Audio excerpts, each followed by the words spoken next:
Salutare oameni buni și bine v-am regăsit pe canalul nostru de YouTube. De la Note 10 Lite trecem la S10 Lite, exact cum v-am promis în videoclipul anterior, și sentimentul nu s-a schimbat. Și am să vă spun imediat de ce în acest videoclip, dar cu toate acestea vreau să știți că nu este un telefon chiar atât de rău. Adică, da, este un telefon foarte scump. În schimb, mi se pare o rețetă foarte des întâlnită pe la Xiaomi și Huawei și așa mai departe. Și de ce spun acest lucru?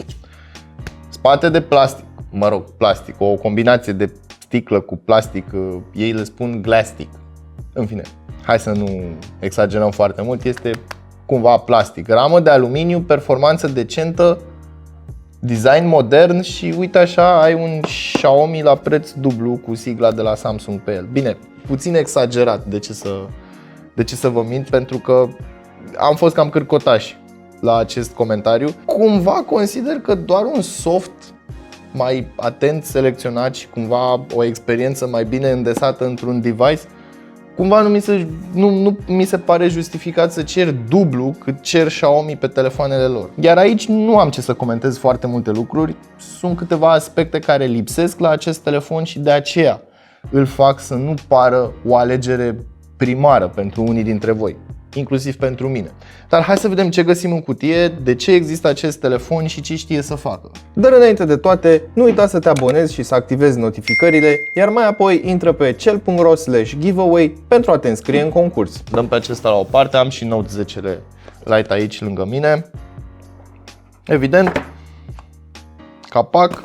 Am observat că în alte regiuni ale lumii Samsung dau și o husă. Dar la noi nu avem husă, avem hârtii. În cutie avem exact același încărcător ca și pe Note 10 Lite, iar bateria dinăuntru este de 4500 de mAh. Deci ar trebui să te țină undeva la o zi întreagă. Cablul de date, USB tip C, USB tip C și aceeași pereche de căști care nu are branding AKG și este o pereche de căști modestă din punctul meu de vedere. Calitatea audio este similară ca și cu celelalte căști de la Note 10 Lite, iar calitatea audio a difuzorului din nou rămâne discutabilă pentru acest segment de preț. S10 Lite are și el la rândul lui un design similar cu Note 10 Lite, A51 și A71. Pe față avem un ecran Super AMOLED de 6,7 inch în diagonală, ocupă undeva la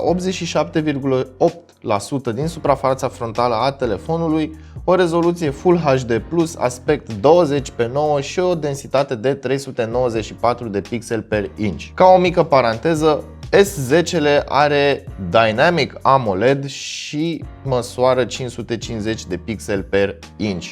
Are o rezoluție mult mai mare, iar aceasta este la jumătatea fratelui său mai mare. În orice caz, este compatibil HDR10+, este un display cât se poate de luminos, este un display foarte bun, foarte calitativ din punctul meu de vedere. Cumva nu e nimic nou sub soare, adică deja m-am obișnuit ca Samsung să livreze ecrane de genul acesta. Avem aici și un punch hole care este ceva mai mare decât cel de pe Galaxy Note 10. Este un pic mai mare, pe Note 10 Lite este mai micuț. În fine, destul de interesant, aș putea spune. Hai să ne uităm și pe spate, unde avem același număr de camere, însă sunt puțin montate altfel. Acest modul de camere este mai lat, arată diferit. Nu înțeleg exact de ce este atât de lat, pentru că pe Note 10 Lite nu era atât de lat, dar în fine. Vorbim despre camere puțin mai târziu, avem 3 camere și Blitz, cam atât. Sigla de la Samsung și în rest, după cum puteți observa, uitați-vă cum vine plasticul sau sticla în combinație cu plastic pe muchia telefonului. Cumva designul este foarte similar. Apropo, acest telefon cântărește undeva la 186 de grame, ceea ce mi se pare un pic ciudat. De ce? Pentru că este mai greu decât S10-le normal, care cântărește 157 de grame. Bine, diferența nu este foarte mare, dar se simte foarte bine în mână. Cel puțin mie îmi place foarte mult. Bun, buton de volum plus, minus și power pe partea din dreapta. Pe partea din stânga avem un sertar care este hibrid, dacă nu mă înșel. Ia să vedem. Da, este hibrid la baza telefonului. mufa de alimentare USB tip C, gaura pentru microfonul principal, grila difuzorului, 2 benzi pentru antena GSM, iar în partea de sus avem o bandă și gaura pentru microfonul secundar. Aici mai este o bandă GSM și aici. Deci avem 1, 2, 3, 4, 5 benzi GSM pe acest telefon. Deci semnalul n-ar trebui să fie o problemă. Nu avem mufă jack și mă întristează foarte mult acest lucru. De ce? Pentru că pe S10 avem. Pe S10 avem mufă jack. S10 Lite nu mai are mufă jack și mi se pare foarte interesant că avem un preț apropiat de modelul premium sau de flagship. Mai departe mergem către experiența de utilizare și asta începe cu senzorul de amprentă de sub ecran, care este din nou discutabil, exact ca și în cazul lui Note 10 Lite. Nu este un senzor ultrasonic, este un senzor optic. Funcționează destul de rapid, însă nu destul de rapid după gustul meu și mi se pare cumva inutil ca în 2020 să stau să aștept atât de mult să mi se deblocheze ecranul. Desigur, avem și deblocare facială, folosește camera pentru selfie și cam atât. Din nou, experiența de utilizare a software-ului nu este sub nicio formă alterată față de celelalte modele de la Samsung. Apreciez foarte mult acest lucru și mai apreciez ceva. Acest telefon nu are curbura aceea pe care o are domnul S10 normal și muchia este suficient de îngustă cât să nu apeși din greșeală cu partea aceasta a mâinii și, bineînțeles, suficient de groasă cât să ai un oarecare grip atunci când ții telefonul în mână. Este foarte confortabil din punctul meu de vedere, mai ales datorită acestor muchii care au un unghi ceva mai agresiv față de alte modele. Bine, nu vă gândiți că este foarte agresiv, dar se ține bine în mână, mai ales când ții telefonul așa, ca atunci când vrei să te joci, să te uiți la un film. Evident, și când îl ții așa în modul portret, se simte foarte bine în mână. În schimb, este foarte alunecos. Aici avem finisaj lucios, pe spate avem un finisaj lucios și recomand o husă. Din punct de vedere al performanței, acest telefon se descurcă foarte bine, chiar dacă are un chipset de anul trecut și anume Snapdragon 855, este cuplat cu 8 GB RAM, 128 de GB spațiu de stocare intern. În schimb, există și varianta cu doar 6 GB RAM. Avem și UFS 2.1, deci nu avem 3.0 și acel mediu de stocare foarte rapid. În schimb, nu m-a dezamăgit. Chiar s-a mișcat foarte bine acest telefon. Hai să ne uităm și în testele sintetice. 464.805 puncte, iar aici aveți afișate și celelalte puncte la celelalte teste. În Geekbench 5, telefonul a scos 748 de puncte în single core și 2760 de puncte în multicore. Din nou, niște scoruri foarte bune. Revin la experiența de utilizare. Telefonul se mișcă rapid printre toate meniurile acestea. Câteodată telefonul ți se va părea poate puțin încet sau că ar avea lag. Mă rog, eu percep acest lucru din cauza acestor animații. Adică când dau un swipe, telefonul se mișcă foarte bine. În schimb, atunci când deschizi o aplicație, are acest efect de o biluță care se duce în iconiță. Cumva, sincer, nu mă coafează pe mine așa mult această animație. Bineînțeles, le poți dezactiva și atunci îți va da senzația că se mișcă cu adevărat mai repede. A venit momentul să vorbim și despre camere, dar sunt curios să testez un singur lucru. Dacă merge penul de la Note pe S. Ia să vedem. Din păcate nu funcționează penul, deși ar fi fost interesant să ții un pen separat, să te joci așa cu el pe ecran. Mă rog, nu știu câtă lume ar fi folosit acest lucru, dar cu toate astea mi se pare o chestie interesantă. Hai să aruncăm o privire rapidă și asupra aplicației de cameră.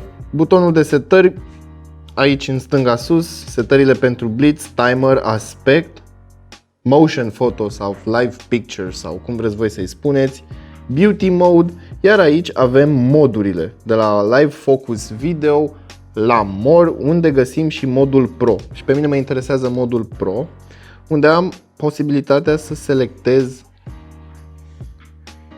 ISO, white balance și compensația expunerii. Poftim? Nu cred. Hai mă, bune, la un telefon de aproape 3000 de lei îmi dai doar aceste opțiuni? Pe bune, Samsung? Cu ce e mai bun ăsta decât un Galaxy A71? La modul cel mai serios, dacă vă dați seama, vă rog să-mi scrieți în secțiunea de comentarii de mai jos. Chiar sunt trist că pe acest telefon, la modul Pro, nu am focus manual și celelalte opțiuni pe care le am aici, pe Galaxy Note Lite. Să deblocăm cu amprenta. Ia. More Pro. Ia uite aici. Timp de expunere, focus manual, alte setări pentru temperatura culorii și așa mai departe, ISO. Bine, aici le avem. Da, le avem. Și expunerea. Ok. Spot, matrice, aspect, timer. Da, deci lipsesc aceste opțiuni. Lipsesc opțiunile pentru timpul de expunere și focus manual.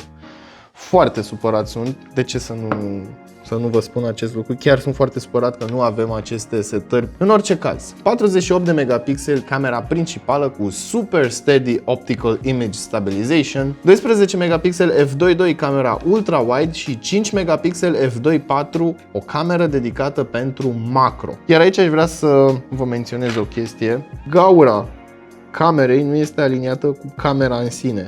Este un pic așa shiftată mai într-o parte și mi se pare o lipsă de atenție la detaliu din partea lui Samsung.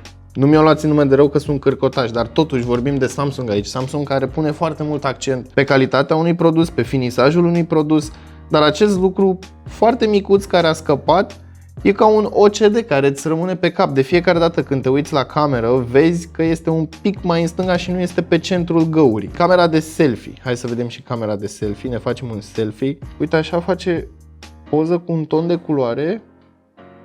Acum sunt verde. De ce sunt verde?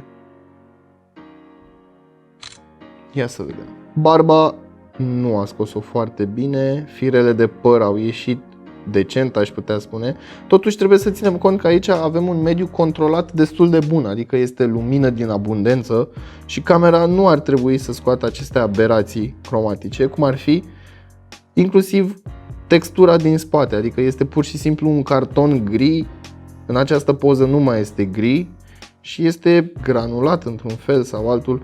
În orice caz, camera scoate detalii destul de bune. Sunt curios cum le scoate la lumină, afară. Calitatea foto este surprinzător de bună. Bine, pentru 48 de megapixeli și un senzor aproape cât unghia, da, nu mă mai surprinde în 2020 că este o cameră bună. Adică ați văzut și voi, de la telefoane de 1000 de lei până la 1500 de lei, dacă vei căuta destul de bine în piață, vei găsi modele de telefoane care scot o calitate decentă chiar bună. Revenind la Samsung S10 Lite. Ei bine, este o cameră foarte interesantă, își face treaba foarte bine, mai ales pe lumină bună. Și când bate soarele, și când e întunecat, practic atunci când e întunecat este lumina perfectă pentru că nu ai umbre și așa mai departe. Dar, lăsând tehnicitatea deoparte și alte detalii de genul acesta, am reușit să scot niște cadre destul de interesante, destul de detaliate pentru un telefon din acest segment de preț. Acum, pun problema invers. Dacă este o cameră demnă de 3000 de lei, nu. De ce? Pentru că am văzut foarte multe telefoane, și inclusiv de la Samsung, mult mai ieftine, care reușesc să scoată cam același nivel de detaliu și cam aceeași calitate pe partea de fotografie mobilă. Și atunci stau așa și mă întreb puțin, de ce Samsung Lite este mai cu moți decât S10-le normal? Adică el în momentul acesta se găsește pe piață la 3000 de lei. S10-le normal este tot 3000 de lei, iar Note 10 Lite este 2800 de lei. Samsung, stai puțin, ce ai făcut? Nu înțeleg. Explică-mi și mie. Ideea e următoarea. Cele două telefoane sunt decente, din punctul meu de vedere. În schimb, încadrarea în preț mi se pare cam anapoda, pentru că sunt foarte scumpe pentru ceea ce oferă. Acum, dacă stai să te gândești, S10 Lite n-are muffă jack, n-are încărcare wireless, n-are IP rating, n-are difuzoare stereo și are ecranul doar Full HD+. Și acum, de ce alege telefonul acesta? Doar pentru camera de 48 de megapixeli? Păi stai puțin, că nu funcționează așa. Pe S10 ai și acea diafragmă variabilă care te ajută foarte mult în momentul în care ai nevoie de mai multe detalii sau vrei să prinzi altfel cadru, te poți juca manual. Într-adevăr, nu ai foarte multe opțiuni pe diafragmă, dar este variabilă și poți selecta manual. Iar aici, pentru un telefon de 3000 de lei, mai ales venind de la Samsung, cumva mi se pare absurd, nu știu, mi se pare stupid lipsa modului manual complet. Exact cum am văzut pe Note 10 Lite, de ce nu există și pe S10 Lite? Hai să terminăm cu S10 Lite. Avem un procesor Snapdragon 855, este un procesor bun, în gaming s-a descurcat foarte bine, evident detaliile au fost selectate automat pe maximum, nu am avut lag, iar ecranul îți dă acele culori vii și dacă te duci în setările jocului și dai pe natural sau vivid sau colorful, e bine, îți va arăta imaginea extraordinar de bine. Nu a sacadat, nu am avut lag, singurul impediment a fost ca la orice alt telefon care are difuzorul în această parte a carcasei. Îl acoperi fără să vrei. Și cu toate astea, câteodată nu e chiar atât de deranjant, să fim serioși. În schimb, sunt foarte dezamăgit de calitatea audio pe ambele telefoane și mai ales de lipsa jack-ului. Dar în acest segment de preț am mai multe alternative. Am foarte multe alternative, inclusiv de la Samsung. Asta mi se pare foarte ciudat. Adică, sănătate. Asta mi se pare foarte ciudat, că pot să dau acești bani pe Galaxy S10. Oricum, rămâne la atitudinea ta dacă vrei să achiziționezi unul dintre aceste două telefoane. Per total, nu sunt rele, dar în schimb prețul mi se pare destul cam piperat pentru ceea ce oferă. Până data viitoare știi ce ai de făcut, nu uita să verifici descrierea pentru linkuri utile și prețuri actualizate și dați-vă cu părerea despre aceste două telefoane în secțiunea de comentarii de mai jos. Tu ai folosi unul dintre aceste două telefoane?